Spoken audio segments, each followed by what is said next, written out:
Assalamualaikum anak-anak. Waalaikumsalam Ibu. Selamat pagi. Pagi. Ya. Ada yang nggak hadir nggak hari ini? Ada. Banyak. Oke. Sekarang absen dulu ya. Iya, Ibu. Sip. Najwa, Amelia, Melia Ibu, maaf. Aulia, hadir ya. Hadir, Bu. Ferianti, Hadir Bu. Anggun, Hadir Ibu. Rian Hidayat. Hadir Ibu. Oke. Sekarang kita bakal ngebahas Oke anak-anak, jadi di sini kita akan membahas mengenai dampak penjajahan di negara koloni. Dampak-dampaknya itu ada berbagai macam, terutama salah satunya adalah dampak ekonomi. Dampak ekonomi ini dilihat dari penerapan sistem petanam paksa atau kulturspel oleh Belanda, yang mana komoditas utama dari perekonomian ini adalah kopi, teh, tebu, lada, dan juga tembakau. Lalu liberalisasi ekonomi dan juga masuknya modal asing. Selama penjajahan tersebut, banyak modal asing yang datang karena VOC itu menerapkan adanya modal asing untuk perekonomian mereka. Selanjutnya ada Undang-Undang Agraria tahun 1870 yang juga mendeklarasikan pembukaan lahan untuk investor swasta asing untuk masuk ke Hindia Belanda pada saat itu. Selanjutnya ada urbanisasi dari perkotaan, di mana perkembangan kota akibat industri dari mulai kereta api, jalan anyar Panarukan itu membantu perekonomian dan juga urbanisasi di kota tersebut.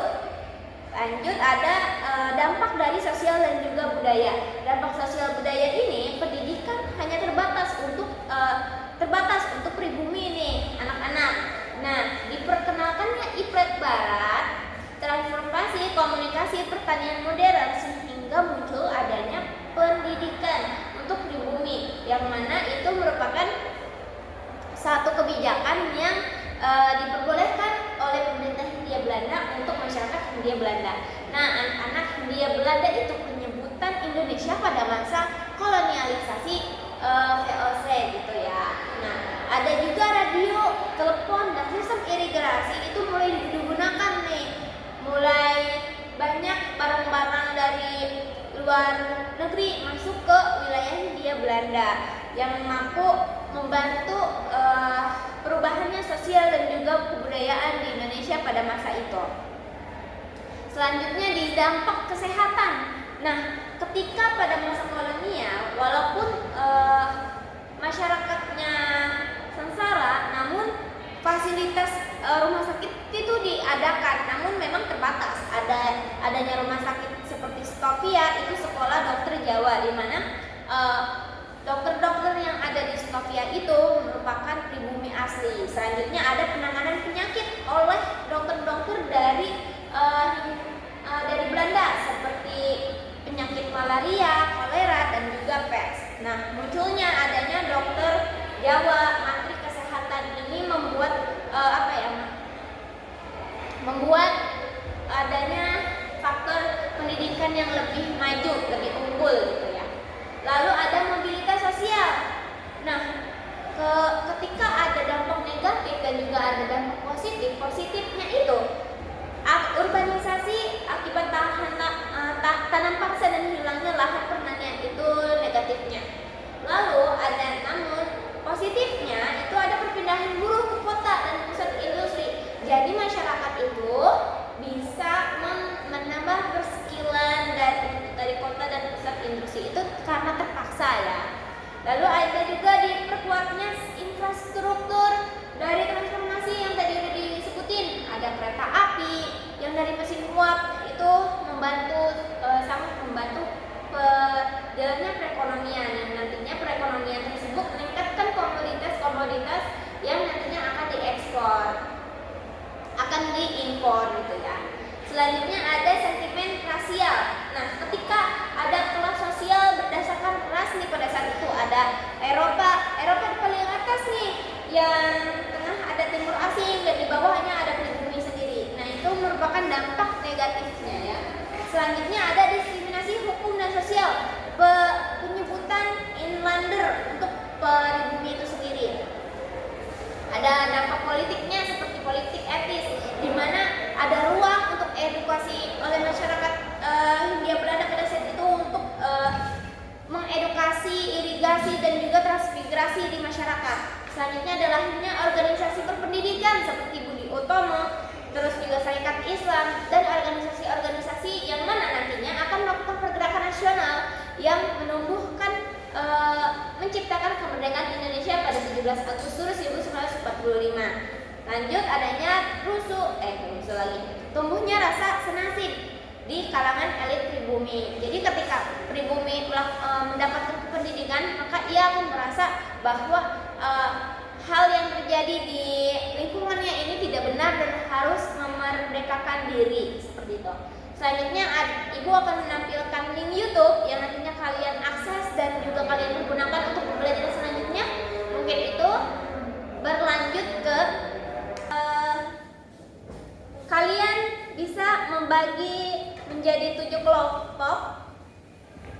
Iya, bisa Ibu. Oke. Udah Ibu. Kita mulai dari nomor 1 sampai 7 ya anak-anak.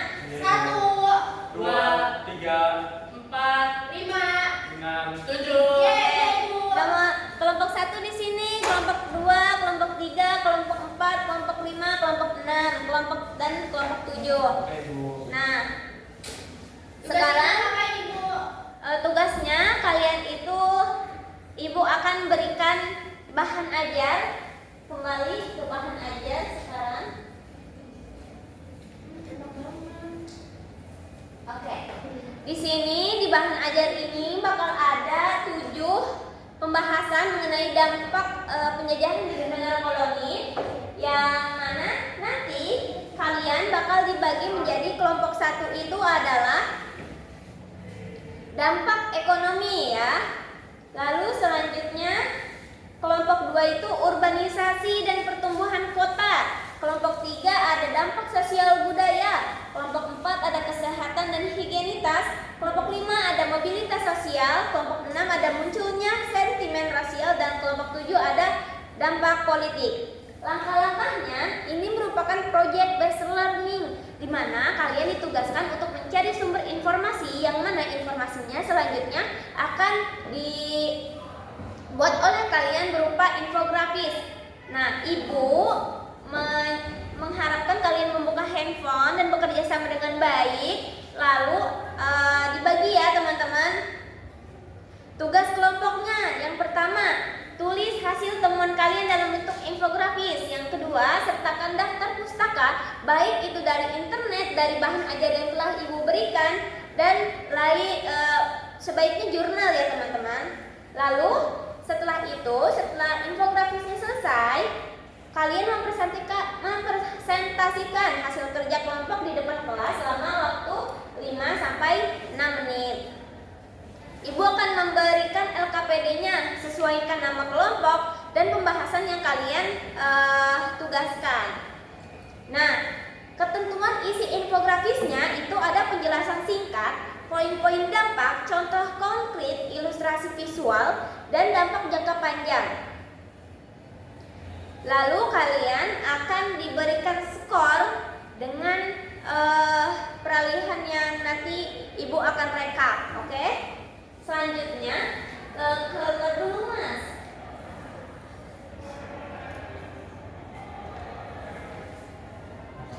Setelah kalian melakukan itu ada evaluasi pembelajaran, melakukan presentasi. Kalian ditugaskan untuk link YouTube pembelajaran untuk melihat bagaimana pembelajaran dampak penjajahan di negara koloni. Selanjutnya untuk evaluasi LKPD ke bawah.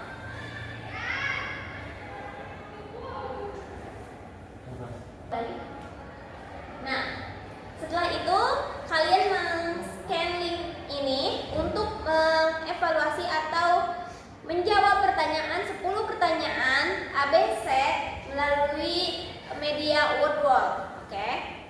Untuk mengetahui sejauh mana pemahaman kalian mengenai materi ini, oke? Oke. Nah, Ibu masih lama enggak? ya sebentar ya. Kembali lagi. Udah waktunya pulang Ibu. Baik Bapak.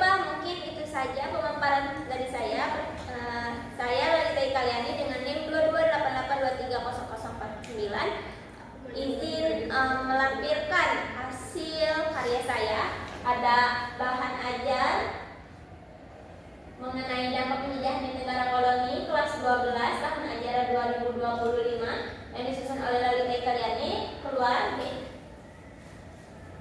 Selanjutnya ada evaluasi pembelajaran berupa menggunakan media word wall dengan 10 pertanyaan. Selanjutnya ada LKPD dan juga evaluasi. LKPD ini untuk kerja kelompok siswa di kelas. Jadi ada pemaparan tugas dan juga penilaiannya. Kembali. Ada medianya berupa PPT nanti sebagai guru untuk mempresentasikan materi-materi. Juga ada link YouTube selanjutnya. Dan juga berupa RPP. RPP ini berisi prosedur pembelajaran yang nantinya digunakan guru untuk mulai kelas. Mungkin cukup itu saja. Terima kasih. Wassalamualaikum warahmatullahi wabarakatuh. Waalaikumsalam.